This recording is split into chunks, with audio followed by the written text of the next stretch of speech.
Next, keep a journal. Shoaff said, Mr. Rohn, not only be a student, but the good ideas that you develop from the books. Keep a separate journal. Write all this stuff down. Here's what he said. Don't trust your memory. If you're serious about becoming wealthy and powerful and sophisticated and healthy, influential, cultured, unique, keep a journal. Don't trust your memory. If you listen to something valuable, write it down. If you come across something important, write it down. Write it down. Now, I used to take notes on pieces of paper and torn off corners and backs of old envelopes and restaurant placemats and long sheets and narrow sheets and little sheets and pieces thrown in a drawer. Found out, best way, keep a journal. I've been keeping these journals now since age 25.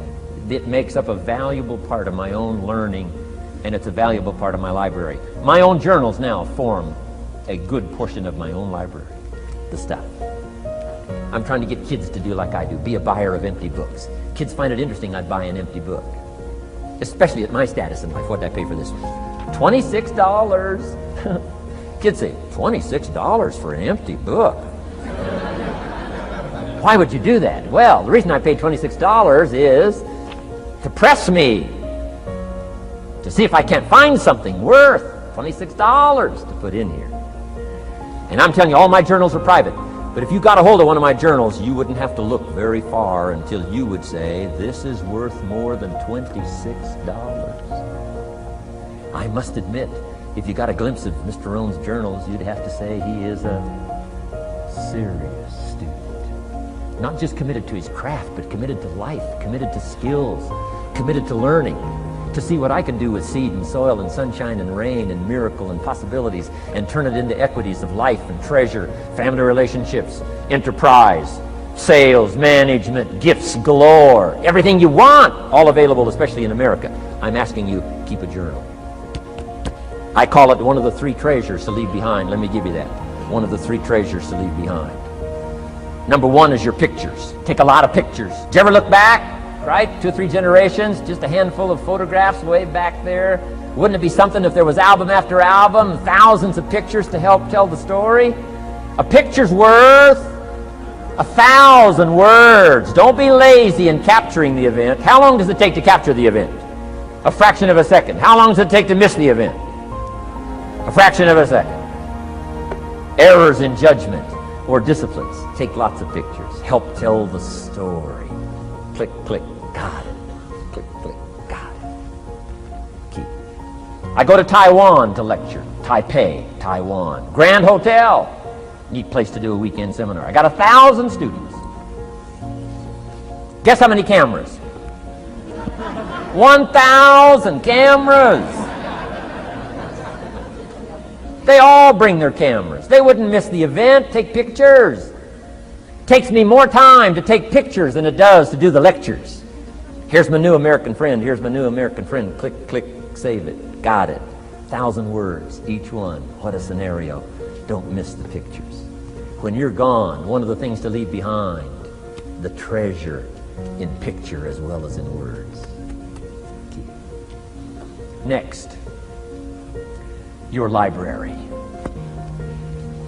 The library that you gathered, that taught you, that instructed you, that helped you to defend your ideals, that helped you to develop a philosophy, that helped you to become wealthy and powerful and healthy and sophisticated and unique.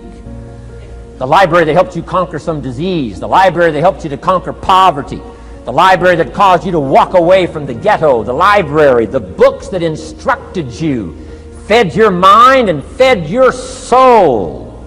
Leave your library behind. One of the greatest gifts you can leave behind is your library. Stepping stones out of the darkness into the light. Your library. So leave your books behind. Your books will be more valuable than your couch. Your books, your books, your books. And third is your journals. The ideas that you picked up. The notes you took at seminars like this. Wherever you found an occasion to gather something valuable and put it in here so you could go back over it and go back over it. Repetition is the mother of skill. Read it one more time. Learn it one more time. See if you can digest it one more time. Let it coach you one more time. Let it teach you one more time. Let it inspire you one more time. Words are inspirational. The lyrics of a song And not just read it once. That's why we put our stuff on cassettes, so you can go through it again and again and again. If you hear a beautiful song that does something to you, you don't say, well, that's enough, don't need to hear that again. No! Wouldn't you want to hear it again, hear it again, hear it again? Let it instruct you, let it feed you, let it teach you, take you on wings of emotional journeys. Wouldn't you want to do that again? The answer is yes. That's what's so important. And here's what's important, one of the things to leave behind, that's your journals. All the stuff you took the meticulous time to gather. One of the greatest proofs that you're a serious student. Taking pictures, that's pretty easy. Buying a book at a bookstore, that's pretty easy. Here's one that's a little more challenging. Be student enough of your own life and your own future and your own destiny. Be student enough to take the time to keep the notes and keep the journal. You'll be so glad you did. What a treasure to leave behind when you go. Your journals. Wow. I wouldn't be without mine now. I'm in Carmel, California, one of my favorite places. It's where I wrote my first book called Seasons of Life. I went to this little church one Sunday morning. First time I'd been there. Little small church, I don't know, 150 people. Classic sermon that morning. Classic sermon. One of the best I've ever heard in all of my life. I happened to be there. And I had my journal. While this sermon is going on, I can't believe it was so precise, it was so unique, it was so powerful. And I've got my journal, and I'm taking notes. Taking notes of this classic sermon. Guess how many other people were taking notes? Approximately, guess. How many do you suppose? It looked like, best as I could tell, I'm the only one taking notes of this classic sermon. Now, since I'm a stranger there, and it's the first time I've been there, and I'm taking these notes, people started looking, who is he and what's he doing? I started feeling just a little bit uncomfortable. I'm still writing. Now I'm feeling kind of like a spy, right?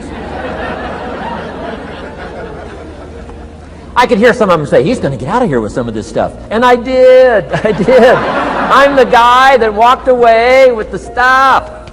I'm asking you to be no less sincere and be no less committed to the advancement of your philosophy, the set of the sail. Talk about have your best year ever this year, and then get ready for next year, your very best year ever, and they'll start being the best year after year. If you'll commit yourself to some of this simple stuff called personal development, start with a walk around the block. Start with the refinement of your philosophy. Start with the teaching of your own fabulous mind, where all the answers are. I can only give you a few answers from my own experience. The rest of all the magical answers are within the confines of your own mind, but it takes the books, takes the cassettes, takes the videos, personal conversation, sermons, lyrics from songs, dialogue from the movie. Let your heart be stirred by words. Find ways to capture. Part of your personal development quest. Now here's the last subject on personal development just before we take our break. Isn't this good stuff? I'm telling you, this stuff changed my life. Turned me every way but loose. I've never been the same since the teacher gave me some of this simple instruction. How to go from where you are to where you want to go. How to go from what you are to what you want to become. How to go from pennies to treasure. How to go from nothing to fortune. It's all within the confines of this stuff that I've been trying to share with you. Laboring best I can. Words are clumsy when you try in your head, your experience. But I'm doing my best today, and I'm excited about it. Appreciate you taking all these good notes.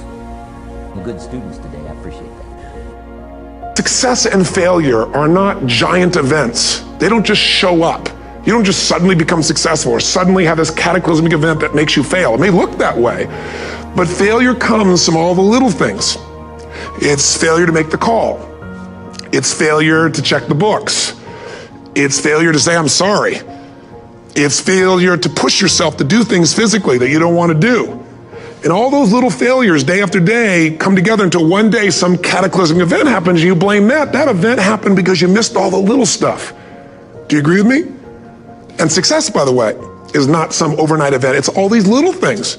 Success is having a vision. Success is making it compelling. Success is really seeing it and feeling it every day with strong enough reasons. Success is feeling the sense that I'm here to grow and I'm here to give something to the world more than just myself.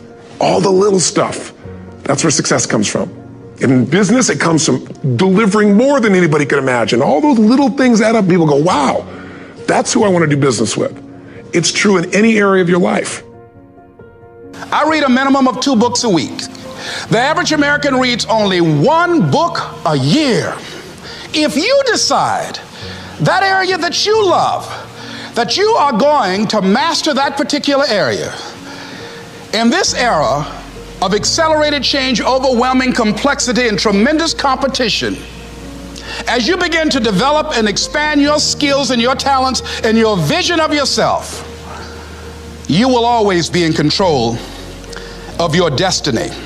And that's why you are here. There's a voice in you that has said, I can do this. I know others have failed. I can do this. I know others have said that I can't do it. I've had setbacks in life. How many of you had some failures? Raise your hands, please. How many of you had some no's in your life? Raise your hands, please. Shake someone's hand on your right and left and say, make no your vitamin. Ladies and gentlemen, if you want to make it in life, you got to make no your vitamin. You've got to know every no brings you a step closer to a yes. Anybody can stop because someone said no. But there's something in you, in your heart of hearts, that's saying, I'm not a quitter. There's something in you that says, I've got the will to do it. There's something in you that says, I'm going to find a way. The fact that these feelings are normal, okay? Normal just means you're used to them, but you don't have to live with them. So even though you're so used to these negative feelings and these feelings of doubt, you still don't like them. You still have the ability to stop that. So I want you to think of a moment in time when you were really happy. Like, it could be a memory from being little, it could be something that you dream of doing. And I want you to come up with something really specific about that moment, okay? Like, think about what you were wearing, or think about the blue sky. That is going to be what I call your anchor thought. Every time from this moment forward that you wake up or you find yourself drifting to those normal feelings of, I'm a loser, I'm worthless, I'm never going to find love. They may be things that you're used to thinking, but that doesn't matter, because you can change them.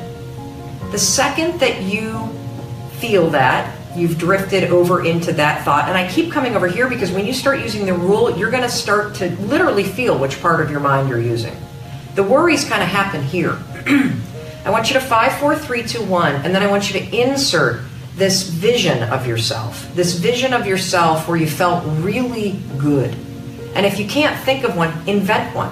How would you feel if you were in love? How would you feel if you loved yourself? How would you feel if you did that thing that you're scared of, that you keep talking yourself out of? That's your anchor thought. Now, when you first start using the rule, particularly when you're breaking a habit